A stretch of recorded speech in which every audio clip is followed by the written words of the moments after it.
Well, hello and welcome to the Texas Special YouTube channel. In this month's bonus HO scale review, we'll be taking a look at this, I'm presuming to be an Athearn 50-foot double door boxcar. Now, I know it's a 50-foot double door boxcar. The presumption is that it's Athearn. And those of you more experienced hands out there, if you're watching this and it's not Athearn, feel free to drop what it actually is in the comment section below. Now, with that said, let's dive into this thing.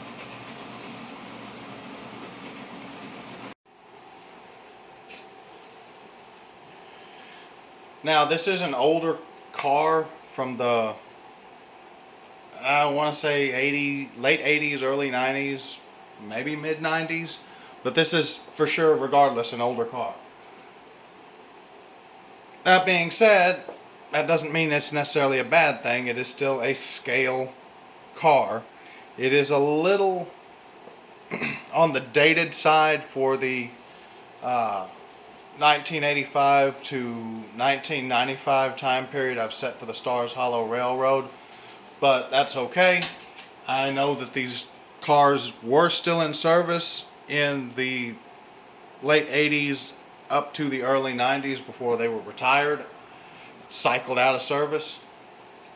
You can see that the decals are very well done for the automated railway decal. Well, it's a little sloppy on the very bottom there. You can see the white kind of bleeding through underneath the blue there. The Union Pacific Railroad decal, though, the Herald here, is very nicely done. I couldn't find any sloppiness on it or the other one on the other side.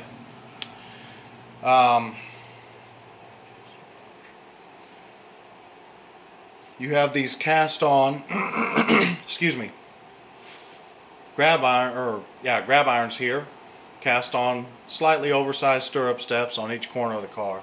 You've got a cast on ladder. These doors, both of them do open, and they have the latch detailing cast on in the correct spots. You have cast on waybill boards, car defect board, and you have some nice rivet detailing along the sides of the car, notating the individual panels of the body.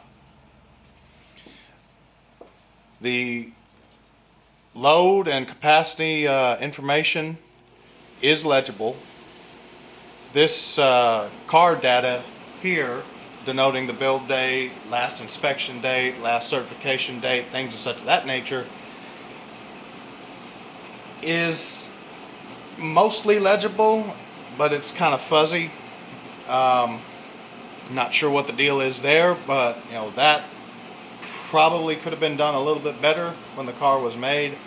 I'm not sure if that was low on ink when it was stamped or just deterioration with time.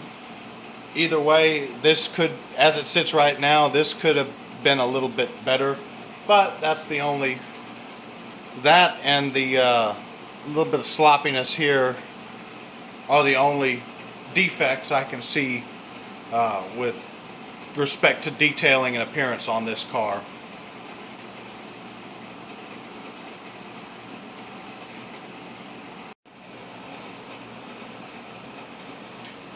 Okay, here we are looking at the B end of this freight car. And as I've said before in numerous product reviews, if you're watching for the first time, I'll say it again. Most every freight car has an A end and a B end. The B end denotes which end of the car has the brake.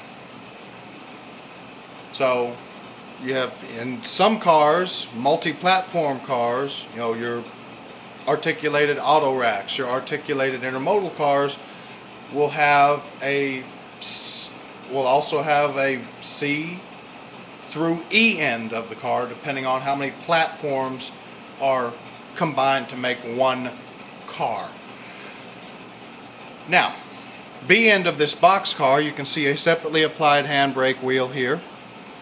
You can see the brake chain and rod here. You have this cast on ladder. You have some nice dreadnought end detailing. You've got a Katy, which I actually installed on this, as well as a way billboard. And you have these two individual body panels here with some nice rivet detailing separating the two, and of course attaching the roof of the car to the body of the car on this end. Or at least that's what they would be doing on the prototype. The A end of this freight car looks exactly identical to the B end, except for the handbrake, the little brakeman perch here, and the brake chain and rod detailing.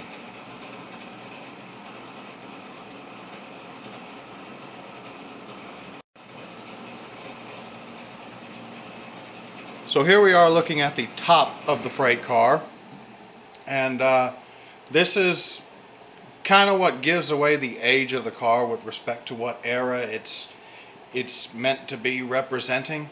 And you have this separately applied one-piece brakeman's walkway, and these little grab irons here on each corner correlating to the full height ladders on the opposite corners of the car. Now, your modern freight cars, 1970s roughly, all the way up to today, with the exception of hopper cars, do not have a brakeman's walkway because there's no brakeman on most freight trains. That, and it's an antiquated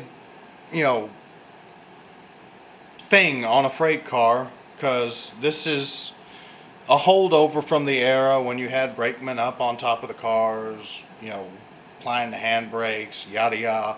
It never really went away until like the 70s and on. So this would be a perfect freight car for someone modeling the late 50s into the early 70s. But as I said, these cars did kind of hold over into the early to mid 80s, and if you're really stretching it, early 90s, mid 90s maybe. The individual roof panels of the car are modeled with no rivet detailing, but still fairly good detail for the age of the car, and the paint is evenly applied all the way throughout.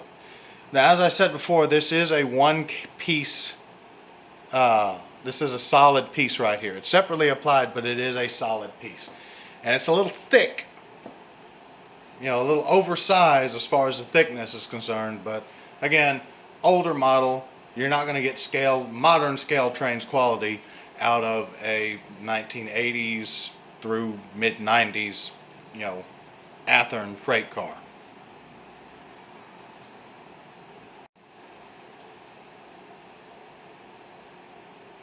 On the underside of this car, you can see a slightly rusted steel weight. Car's got good weight to it. It stays on the track very well, no issues whatsoever. Up until literally right before I filmed this video, the car had metal wheels on one truck and plastic wheels on another truck. When I first got this car, it had plastic wheels all throughout, and it had horn hook couplers. Well, that's been corrected. The horn hook couplers were replaced the day I came into possession of this freight car, and as I said, as of the date of this filming, the wheels have been changed 100% metal wheels throughout on both trucks.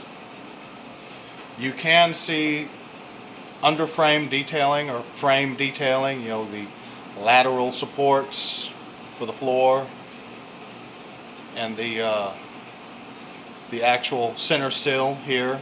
You have a brake piston, you have a triple valve, air brake triple valve, you have an emergency and service reservoir, but there's not really much in the way of your air lines underneath here, which doesn't surprise me. Again, older car, so I'm not expecting modern scale trains or rapido level detail on this thing, but still, for what it is, it's a heck of a nicely detailed car.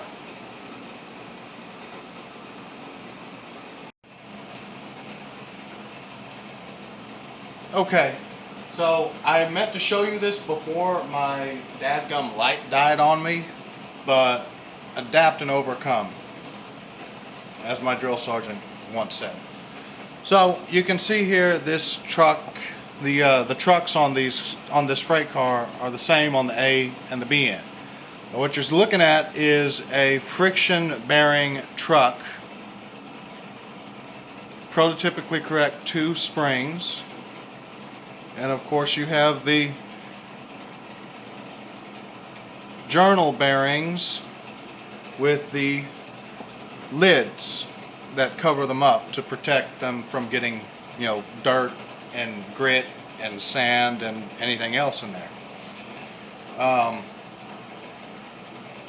I am on the fence about keeping this car or trading it with another modeler for something more modern, or outright selling it and using the money to replace it with something more modern.